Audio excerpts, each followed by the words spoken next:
A lack of strong communication skills or difficulty clearly stating needs and expectations aren't automatic red flags to your partner. But it can be very frustrating if you're trying to interact with someone who doesn't communicate well. For example, maybe your partner grew up in a family that didn't communicate effectively, but instead regularly communicated through yelling and shouting at each other. This, in turn, may cause them to shut down when attempting to convey their needs because they were criticized or yelled at when they had previously tried. Being able to talk to anyone is an excellent skill to have. It can lead you to make new friends and discover a romantic partner. It may even lead to new career or business opportunities. Humans are social creatures by nature, however. The conversation does not come naturally to everyone. It never hurts to try to talk to others, though. The most basic and powerful way to connect to another person is to listen. Just listen. Perhaps the most important thing we ever give each other is our attention. A loving silence often has far more power to heal and to connect than the most well-intentioned words. If you're nervous about the prospect of talking to others, it can be stressful to strike up a conversation. In a social situation, strive to relax. This way, you'll be able to smoothly start conversations without fumbling over your words. The conversation is a two-way street. You have to listen as much as you talk. When you're confronted with dead moments, try not to always fill it with small talk. You can never go wrong when you listen for a second. When you and the one you're talking to are listening to each other, things will flow more naturally.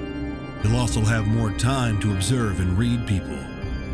To improve your listening skills, it can be helpful to figure out what gets in the way of effective listening. Try doing something physical before social interactions to help you relax. Meditate or practice something like progressive muscle relaxation. Find a quiet spot to engage in a relaxation ritual before a social event. This will help you get into the event calmly. At a minimum, take a few slow, deep breaths. Watch body language.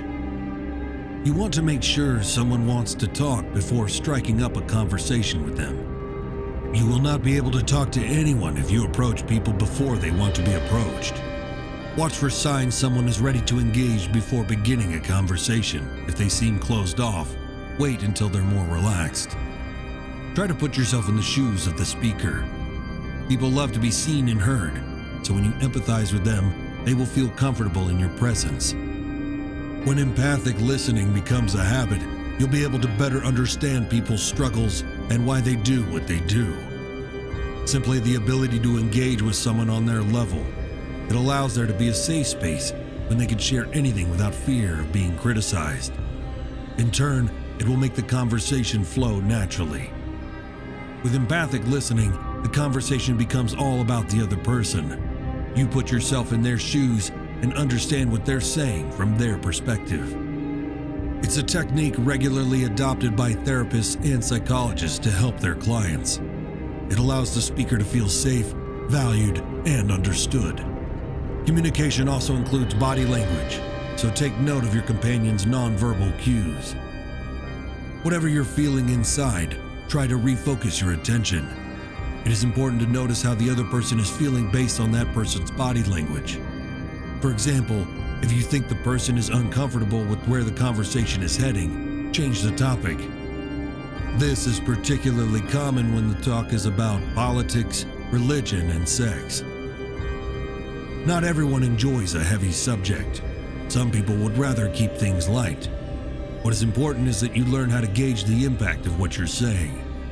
This can be done by reading the other person's bodily cues such as posture, eye contact, and hand movements. It's also important to watch out for your body language and what you're communicating. Sometimes we forget to watch ourselves and we communicate unintended messages. If talking to people is anxiety-inducing or difficult for you, the good news is that it's possible to get better at it, and it doesn't have to be a painful process. Just by making some simple changes to the way you approach others and carry on conversations, you'll start to notice that talking gets easier. 4 main types of communication skills are the abilities to give and receive information effectively by using verbal and nonverbal communication. Verbal communication involves spoken or written words, while nonverbal communication involves body language, facial expressions, and other signals.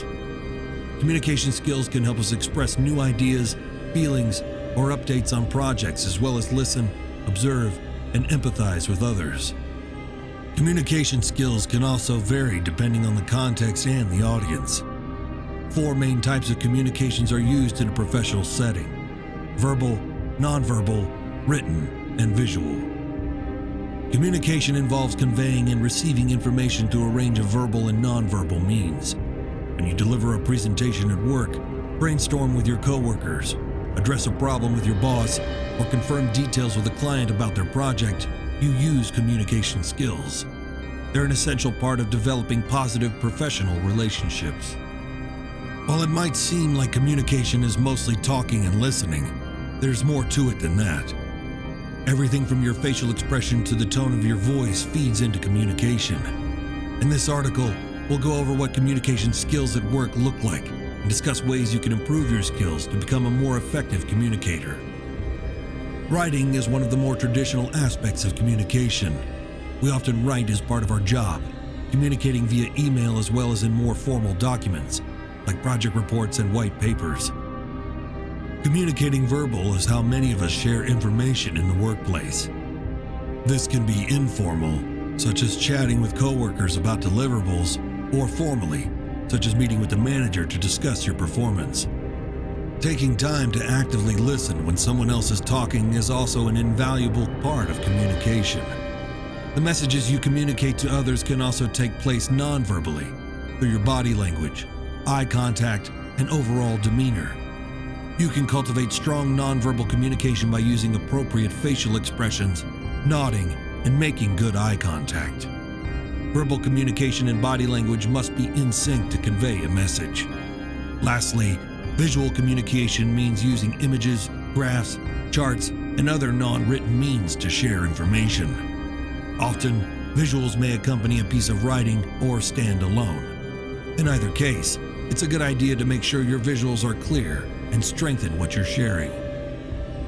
The communication patterns that your partner's family may have taught them can influence your relationship with them too. If they often fall back into those learned patterns of poor communication, it may cause rifts in your relationship with them. Poor communication can also affect you beyond just your relationship with friends or family. It can also present challenges at work. Ineffective communication among coworkers can also affect your job performance and your team's ability to reach goals. Imagine a different example. Perhaps your supervisor doesn't communicate what is expected from you during the workday, which could leave you wondering what they want from you. This failure to communicate clear expectations could lower your morale or cause you to get in trouble for not meeting unclear expectations. However, situations like this aren't strictly one-sided, and constructive communication will rely on your input as well. If you don't communicate to your supervisor that you're unclear about your expectations, they won't know that you're having trouble meeting your goals and might even assume that your silence means you understand the assignment. Poor communication can leave you feeling frustrated, upset, distant, confused, and more. Even if you can't pinpoint exactly where the communication is breaking down, you can feel the stress of those interactions. This is why it's important to identify the signs of poor communication in your relationships, so you can work to address them. Some general signs of poor communication include passive listening instead of active listening, shutting down, letting things bottle up inside you until you explode in anger or sadness, yelling or screaming, becoming physically or verbally abusive, dismissing the other person's point of view, demonstrating passive-aggressive behavior, not being clear about expectations, needs, or wants, giving the silent treatment, interrupting. If you have a difficult time communicating, you may find yourself not getting your needs met at work, with your family or friends, or in romantic relationships. You may also feel anxious, insecure, and lonely. Challenges with communication can make it difficult to maintain relationships or leave you feeling uncertain about where you stand in a relationship. Ineffective communication can lead to many misunderstandings or disagreements too. This can include making mistakes or completing tasks incorrectly, having your feelings hurt, causing arguments, or distancing yourself from others.